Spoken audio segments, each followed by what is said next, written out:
Donnie and Dolly, the team is supported by ableauctions.ca. Closing your business? We can help.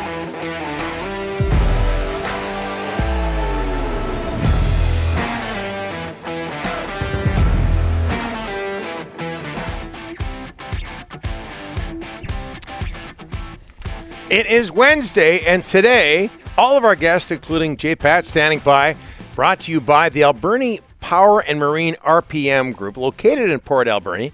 Alberni Power and Marine is one of Vancouver Island's most trusted boat dealerships, the largest Mercury Marine dealership in Canada. Their service team just won in the fourth consecutive year the CSI, that's Customer Satisfaction Index. We wouldn't know about that here. Score was again above the national average. Make your appointment today for the 2022 boating season at albernipowermarine.com. I'm kicking myself over the highlights I did. It was just horrible. Get them up. You guys, when I make a mistake, you guys put it up all the time. This was bad, though. Really bad. Here to smooth things over from Sakaris and Price and the Rink-wide podcast, Jeff Paterson. How are you, sir? Well, I'm feeling some pressure now. That seems like a big responsibility to try to smooth this all out. You do well under pressure. I think the natural thing for Canuck fans to do through the years, Jeff, is to criticize the Canucks after they lose a game. They lose 4-2 to the Predators. I'm going the other way. I was impressed with Nashville. What did you think? Well, you know me, Donnie. I've made a career of being a ray of sunshine in this market. So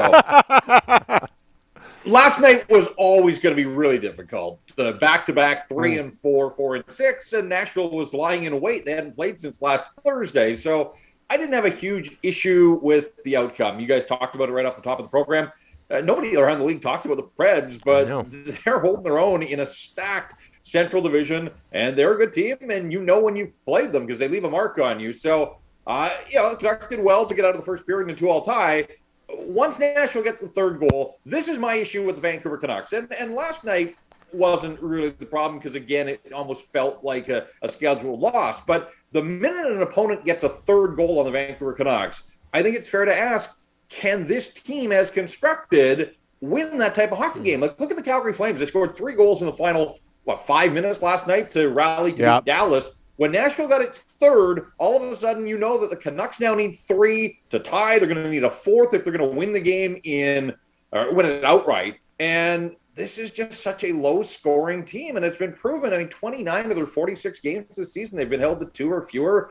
Last night was the latest in that regard, and Rick mentioned it off the top. Pretty simple. Best players on Nashville showed up on the ice on the score sheet, and the Canucks' best players were incredible in Winnipeg at the outset of the road trip, but after that, really went into hiding. And you look who scored the last 5 goals, Chicago and Nashville. You're looking at Alex Chason, Besser in Chicago, Shen into the empty net. Highmore opens the scoring in Nashville, and OEL with the turnaround jumper from the blue line. Outside of Besser, your best players were nowhere to be found. And for me, again, I'm not 2-1-1 road trip for the most part. No issues with that. I think I have a bigger issue with Saturday still, and just the complete no-show, coming off perhaps the most complete performance of the season in Winnipeg when their best players were their best players, and then in a scoreless game into overtime where a goal by anybody, any of those top guys, and they were nowhere to be 15 shots on goal to 1 shot in the first period. If you win in Calgary, all of a sudden you got a chance to win in Chicago and then try and run the table on the road trip. So, 5 of 8 points is fine, but when I look at the road trip in totality, it was the Calgary game that still kind of irks me just because it was there for the taking, and they got nothing from their top-end players that night. Yeah, and we all know what happened with JT Miller in overtime. Canucks 12-5-4 under Bruce Boudreau, 5-5-4 after the initial 7-game win streak. Is it hard to judge his impact given the COVID situation and a lack of home games, Jeff? Yeah, it's interesting when you break it up that way. I mean, the 7 straight wins was incredible. It stabilized the organization after the house cleaning. It re-energized the fan base. But you're right, 5-5-4 in the last 14 games. But I think, Don, you have to be fair to the organization and the players. When you look at the last 14, a ton of travel, right? 13 of the last 16 have been on the road. COVID, the stops and starts of the schedule, and also the quality of competition. Like this 14-game stretch, and they're 500 in it, included running the gauntlet there and then coming home and playing Florida and St. Louis with minor league goaltenders. So a ton of circumstances that played into it. And I think all things considered, the Canucks could be okay at 5-4 over the last 14 games. The problem is they're still a 500 hockey team, and now they're 46 games into the season, and they're sitting right on 500. And if you believe, and there are some that still believe that this can be a playoff team, the simple math is they probably have to go something like 24-12 over their final 36 games to be a playoff team. So if you think they can win 24 of their final 36, then let's see what happens.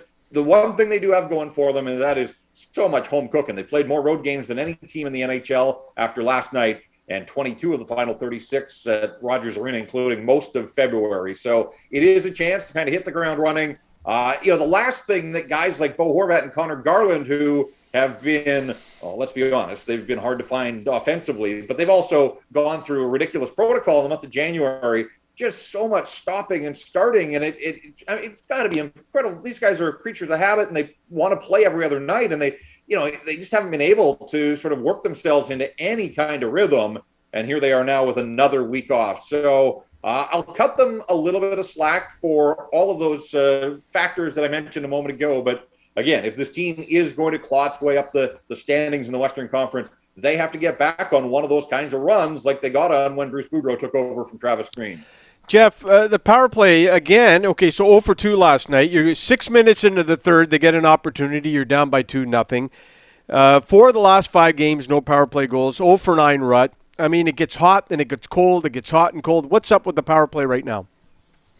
Yeah, well, it comes back to best players. I think it's as simple as that, and who knows why. Again, Winnipeg, they took 17 seconds total to score 2 power play goals, and those are the only 2 power play goals that they have in their last 6 games. So power plays run hot and cold through a season, but it is wild to think how potent they were that night in the peg, and since then, nothing. And you're right, last night they had some opportunities and couldn't turn it back in their favor. In Calgary, the game that I referenced there, they had a couple in the third period and weren't able to do anything with them. Didn't even get a shot on goal the other night at the Saddle Dome. So best players have to dig in.